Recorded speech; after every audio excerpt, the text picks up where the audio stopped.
Anything you touch, from foods to pharmaceuticals to advanced materials, has some contribution from chemical engineers. We make the reactions and the separation processes that produce all these products.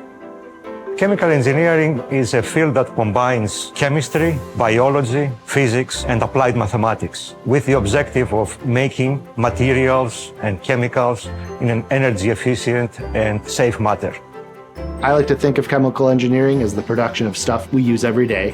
But more than that, there's a lot of advances in chemical engineering that allow us to address big concerns like energy security, our ability to produce materials domestically. And even at APL, we can build prototypes that allow us to produce materials field forward for our soldiers.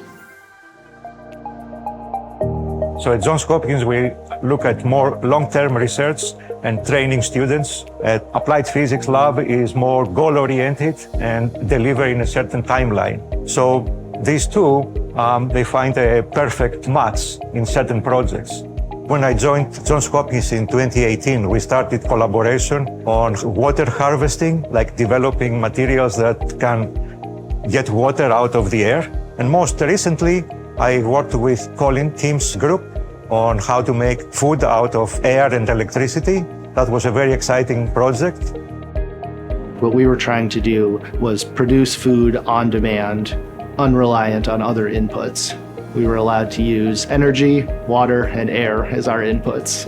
So we developed a system that could go from an air input. We're getting our carbon from CO2 or nitrogen from nitrogen gas in the air. We use chemical and biological approaches to turn that into a complex mixture that can serve as food for soldiers. We were able to work with Michael and Chow. They brought their expertise in catalysis and carbon capture, and were able to build systems that could ultimately feed into the integrated system we were building at APL. The National Academy of Engineering is guiding the nation to define what are the needs for engineering development and research. The big opportunity is how we are going to keep addressing the main challenges: sustainability, energy efficiency, and manufacturing, and how to accelerate this progress through the new tools that are brought by artificial intelligence and machine learning and data science. I get really excited when we have a chance to apply our math and engineering skills to solve real-world problems, and I think we can do that with chemical engineers that work here.